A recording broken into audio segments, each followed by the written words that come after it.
जानकी बाई सिर्फ एक स्कूल नहीं है, ये एक इंस्टीट्यूशन है।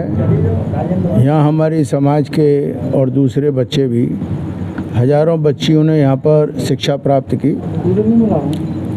मेरा भी इस स्कूल से जब मैंने देखा, मेरा भी लगाव रहा और हमारी पत्नी भी यहीं से पढ़ी लिखी। मथुरा के जानकी बाई इंटर कॉलेज में बना भव्य क्लासरूम प्रसिद्ध समाजसेवी महेश पाठक ने किया उद्घाटन।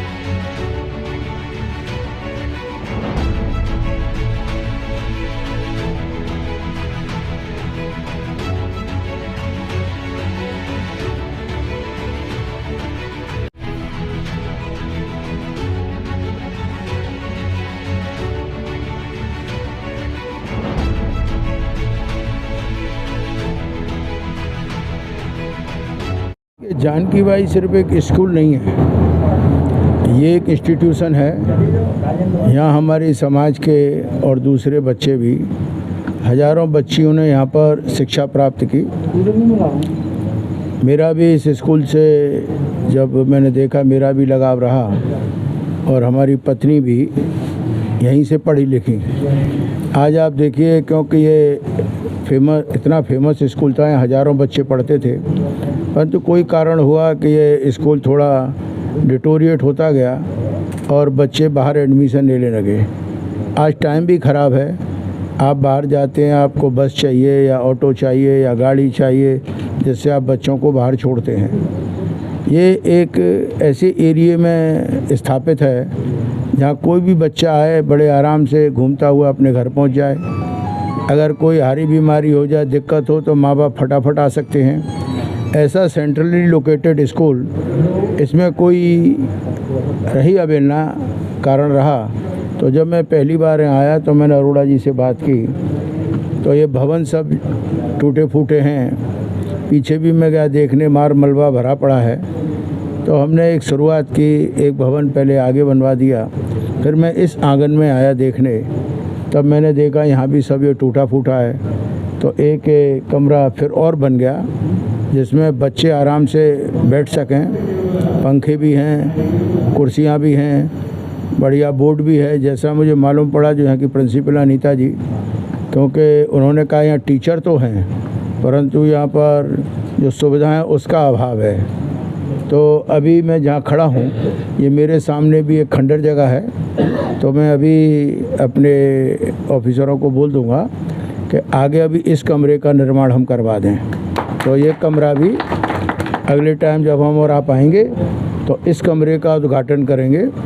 और फिर मेरा मानना ये जो सामने टूटा हुआ है, अगर इसको हम तोड़ दें तो ये बाहर से आंगन में यहाँ मिल जाएगा, तो इसकी एक ब्यूटिफिकेशन हो जाएगा। क्योंकि कोई भी माँ बाप अगर अपने आज के ज़माने में बच्चे को पढ़ने भेजेगा तो वो देखता है यहाँ पीने की सुविधा है कि नहीं, लाइट है कि नहीं, बैठने की जगह है कि नहीं, टीचर है कि नहीं तो वो क्यों अपने बच्चे को एडमिशन दिलाएगा। आज कॉम्पिटिटिव वर्ल्ड है, अच्छी एजुकेशन होनी चाहिए। तो मैं समझता हूँ कि मेरे भी जो भाई बंद हैं, जिनके भी फैमिली मेम्बर इस स्कूल में पढ़े हैं, मैं चाहता हूँ आज भगवान ने सबको तरक्की दी है, वो भी इसमें अपना कंट्रीब्यूशन दें। मुझे नहीं मालूम यहाँ पीने के पानी की क्या व्यवस्था है। अरोड़ा जी, क्या व्यवस्था है पीने के पानी की? पीने के पानी के लिए नल लगा हुआ है, तो 24 घंटे है। पानी नहीं, आरओ वाला है ना? हाँ, पहले यहाँ पे कुआं होता था, तो नहीं तो आरओ वाला है। नहीं, आरओ वाला है तो बड़ी अच्छी बात है। 5 नल लगे होते। नहीं तो मैंने अरोड़ा जी से कहा है कि जब गर्मी पड़ती है और अगर आपको आरओ लगता है सफिशिएंट नहीं है, तो मैं आपको एक चिलर प्लांट दे दूँगा जिसमें एकदम बढ़िया आपको ठंडा पानी मिलेगा। वो आप अपनी सुविधा से बता देना मुझे। और मैं ये चाहता हूँ कि पूरे भवन को जीर्णोद्धार करके फिर इसमें बढ़िया डेंट पेंट हो, खूबसूरत इसका गेट बने, और जो बच्चे इस वजह से कि यहाँ पर व्यवस्थाओं का अभाव है वो यहाँ पर पुनः आएँ, और जैसे पहले यहाँ 1000, 2000, 2500 बच्चे पढ़ते थे, मेरे ख्याल से 12 तक है, इंटर तक है, 1 से 12। तो बताइए 12 तक बच्चियाँ यहाँ से पढ़ के जाएँ और पढ़ के जाके कॉलेज को ज्वाइन करें। तो यहाँ तो क्या है, घर से निकले और आगे आपका ट्रांसपोर्ट बचता है, सेफ्टी है आपकी, कोई दिक्कत नहीं, कोई आपको कहीं रोका टाकी करे। तो मैं समझता हूँ कि जो और भी मेरे बांधव हैं, हर वर्ग के, एक समाज के ही नहीं, तो वो इसमें अपना कंट्रीब्यूट करें। नहीं तो हमने तो ये बीड़ा उठाया है, तो ये स्कूल सूनर और लेटर साल 2 साल 3 साल में इसका पूरा जीर्णोद्धार तो हो ही जाना है, और ये खूबसूरत स्कूल बने। और जब ये पूरा काम कंप्लीट हो जाए तो मुझे बड़ी खुशी होगी जब यहाँ पुराने तरीके से बच्चे यहाँ आएँ और पढ़ें और अपना शिक्षा ग्रहण करें, और यही उनका भविष्य है। आपको किसी के परिवार को आगे बढ़ाना है तो आप बच्चे को अच्छा शिक्षा दो, उसको नौकरी मिले तो पूरे परिवार की टेक केयर करता है। धन्यवाद। मैं आपको बताऊं, एक एक कोना, एक एक चप्पे चप्पे से मेरी यादें जुड़ी हुई हैं। गेट से लेकर के जो पहला कमरा है वहाँ से लेकर के और ऊपर के क्लास तक, जहाँ होम साइंस की क्लासें लगती थी, तबला रूम हुआ करता था, हर क्लास में मैं पढ़ी हुई हूँ, क्योंकि मैं यहाँ 6 से लेकर के 11th तक पढ़ी यहाँ। यहीं से ही मैंने 2 बार स्कॉलरशिप के एग्ज़ाम दिए, और उनमें मेरे को उस समय पे स्कॉलरशिप मिलती थी मुझे गवर्नमेंट से। और पढ़े तो बहुत हैं, बहुत पुरानी यादें हैं, पर ये वाली बात है, ये याद आती है कि कहाँ जन्मे और कहाँ पले, कहाँ लड़ाई लाड़, ना जाने या दे के कहाँ गढ़ेंगे हाड़। समझे? पाठक जी की एवज में और एक बात कह देती हूँ कि देनदार को और है, देत रहत दिन रैन, लोग भरम इन पे धरें याते नीचे ने। अच्छी याद है। कभी आपने यहाँ पर विद्या अध्ययन की थी, आज क्लासरूम का निर्माण आपके द्वारा करवाया जा रहा है, क्या कहेंगे, कैसी अनुभूति हो रही है? ये तो ऐसा होता है जैसे कि अचानक किसी ने मुझे रात को 1 बजे इन्होंने बताया कि चलना है, वो मैं भूल गई, तो मैंने फिर इनको फ़ोन करके पूछा, मैंने कहा आज है कि कल है, तो और पहला भी जब उद्घाटन हुआ मैं नहीं थी, ये मेरी जानकारी में नहीं हुआ है। फेसबुक पे पहला भी उद्घाटन मैंने फेसबुक पे देखा, और अभी तो इन्होंने मेरे को लेटेस्ट बताया, मैं थी तो मैं आ गई। बड़ा अच्छा लग रहा है। जिस प्रकार से पूर्व में यहाँ छात्राएं आती थी, हाँ। अब कहीं ना कहीं छात्राएं कम नज़र आ रही हैं इस स्कूल में, तो क्या अपील करना चाहती हैं आप? मैं कहती हूँ कि गर्ल्स एजुकेशन के लिए हमारे इस एरिए में है ना, जो कि ये हमारे चौबिया पाड़े का हार्ट है, हृदय स्थल है, जैसे कहते हैं ना होली गेट हृदय स्थल, ये हमारा चौबिया पाड़े का हृदय स्थल है। लड़कियों की एजुकेशन के लिए इससे अच्छी जगह दूसरी हो नहीं सकती है। मेरी तो सबसे ये अपील है कि इसके निर्माण में सबको सहयोग देना चाहिए, और उस वर्ल्ड क्लास यहाँ पे फैसिलिटी हों जिससे कि बच्चों को एजुकेशन अच्छी हो। और मेरे ख्याल से इसका बोर्ड भी चेंज होना चाहिए, क्योंकि आजकल तो अब कम से कम CBSE बोर्ड तो इसको होना चाहिए। जी, आज जानकी बाई स्कूल में नया क्लासरूम बना है, क्या कहेंगे उसको? ये स्कूल एक बहुत पुरानी परंपरा से संबंधित है।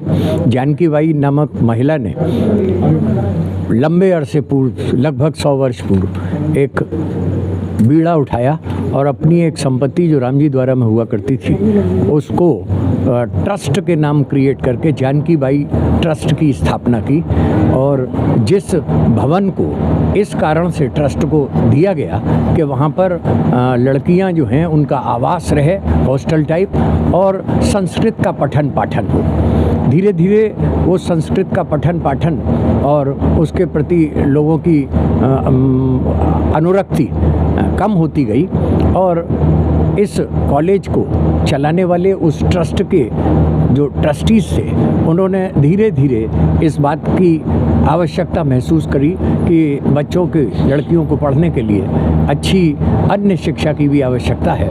तो सबसे पहले बेसिक स्कूल के तौर पर मान्यता ली गई, फिर जूनियर हाई स्कूल के तौर पर मान्यता ली गई और अल्टीमेटली इंटरमीडिएट कॉलेज के नाम पर मान्यता ली गई।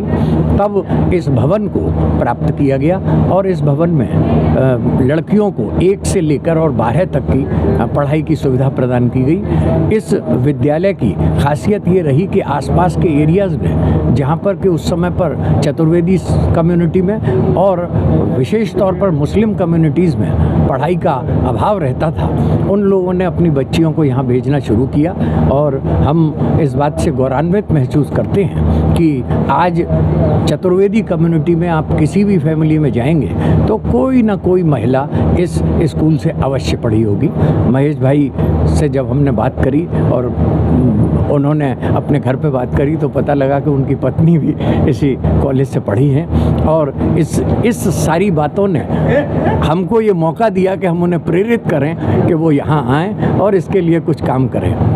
ये हमारा बहुत ही सौभाग्य है कि पहले भी 2 कमरों का निर्माण आपके द्वारा कराया गया, आज भी एक नवीन कमरे का निर्माण आपके द्वारा कराया गया है। सहयोग का आगे भी आपने आश्वासन दिया है। हम और भी लोगों से ये चाहते हैं जो बच्चियों की पढ़ाई के संबंध में अगर किसी भी प्रकार की अपनी इच्छा रखते हैं तो वो कॉलेज में आएँ और अपने व्यय पर स्वयं अपने आप इस कॉलेज के लिए जो भी अपना प्रतिभाग दे सकते हो दें।